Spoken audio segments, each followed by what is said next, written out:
Kempegowda ಜಯಂತಿಯಲ್ಲಿ high drama. ಶಾಸಕ ಪ್ರದೀಪ್ ಈಶ್ವರ್ ಕಾರಿನ ಮೇಲೆ ಚಪ್ಪಲಿ ಎಸೆತ. ಚಿಕ್ಕಬಳ್ಳಾಪುರದ ಕನ್ನಡ ಭವನದ ಬಳಿ ನಡೆದ ಕೆಂಪೇಗೌಡ ಜಯಂತಿ ಕಾರ್ಯಕ್ರಮದ ವೇಳೆ ಶಾಸಕ ಪ್ರದೀಪ್ ಈಶ್ವರ್ ವಿರುದ್ಧ ಸ್ಥಳೀಯರು ಹಾಗೂ ಎಚ್.ಡಿ. ಕುಮಾರಸ್ವಾಮಿ ಅವರ ಬೆಂಬಲಿಗರು ತೀವ್ರ ಆಕ್ರೋಶ ವ್ಯಕ್ತಪಡಿಸಿದ ಘಟನೆ ನಡೆದಿದೆ. ಕಾರ್ಯಕ್ರಮ ಮುಗಿಸಿ ಹೊರಡುತ್ತಿದ್ದ ಶಾಸಕ ಪ್ರದೀಪ್ ಈಶ್ವರ್ ಅವರ ಕಾರಿಗೆ ಜೆಡಿಎಸ್ ಕಾರ್ಯಕರ್ತರು ಹಾಗೂ ಎಚ್.ಡಿ.ಕೆ ಬೆಂಬಲಿಗರು ಮುತ್ತಿಗೆ ಹಾಕಿ ಸರ್ಕಾರ ಹಾಗೂ ಶಾಸಕರ ವಿರುದ್ಧ ಘೋಷಣೆಗಳನ್ನು ಕೂಗಿದರು. ಇದರಿಂದ ಉದ್ರಿಕ್ತಗೊಂಡ ಶಾಸಕ ಪ್ರದೀಪ್ ಈಶ್ವರ್ ಕಾರಿನ ಮೇಲ್ಚಾವಣಿ ಏರಿ ತೊಡೆ ತಟ್ಟಿ ಮೀಸೆ ತಿರುವಿ ಪ್ರತಿಭಟನಾಕಾರರಿಗೆ ಸವಾಲು ಹಾಕಿದರು. ಈ ವೇಳೆ ಪರಿಸ್ಥಿತಿ ಮತ್ತಷ್ಟು ಉದ್ವಿಗ್ನಗೊಂಡಿದ್ದು, ಪ್ರತಿಭಟನಾಕಾರರ ಗುಂಪಿನಲ್ಲಿದ್ದ ಕೆಲವರು ಶಾಸಕರ ಕಾರಿನ ಮೇಲೆ ಚಪ್ಪಲಿ ಎಸೆದಿದ್ದಾರೆ. ಘಟನೆ ತೀವ್ರ ಸ್ವರೂಪ ಪಡೆದುಕೊಳ್ಳುತ್ತಿದ್ದಂತೆ ಸ್ಥಳದಲ್ಲಿದ್ದ ಪೊಲೀಸರು ತಕ್ಷಣ ಮಧ್ಯ ಪ್ರವೇಶಿಸಿ ಪರಿಸ್ಥಿತಿಯನ್ನು ನಿಯಂತ್ರಣಕ್ಕೆ ತಂದರು. ಜೊತೆಗೆ ಶಾಸಕರ ಮೇಲೆ ಚಪ್ಪಲಿ ಎಸೆದ ಆರೋಪದಡಿ ಕೆಲ ಕಿಡಿಗೇಡಿಗಳನ್ನು ವಶಕ್ಕೆ ಪಡೆದು ಮುಂದಿನ ಕ್ರಮ ಕೈಗೊಂಡಿದ್ದಾರೆ. ಘಟನೆಯಿಂದ ಕೆಲ ಕಾಲ ಕಾರ್ಯಕ್ರಮದ ಸ್ಥಳದಲ್ಲಿ ಉದ್ವಿಗ್ನ ವಾತಾವರಣ ನಿರ್ಮಾಣವಾಗಿದ್ದು, ಪೊಲೀಸರು ಬಿಗಿ ಭದ್ರತೆ ಒದಗಿಸಿ ಶಾಸಕರನ್ನು ಸುರಕ್ಷಿತವಾಗಿ ಸ್ಥಳದಿಂದ ಕಳಿಸಿದ್ದಾರೆ.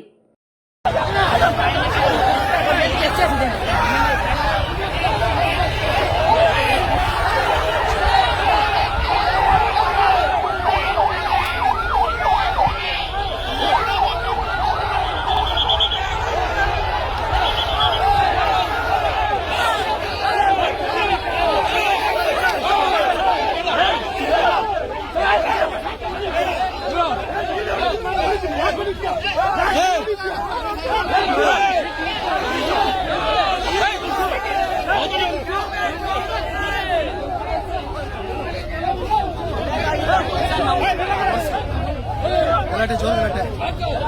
ಹಲೋ ಇರೋಣ ಒಂದು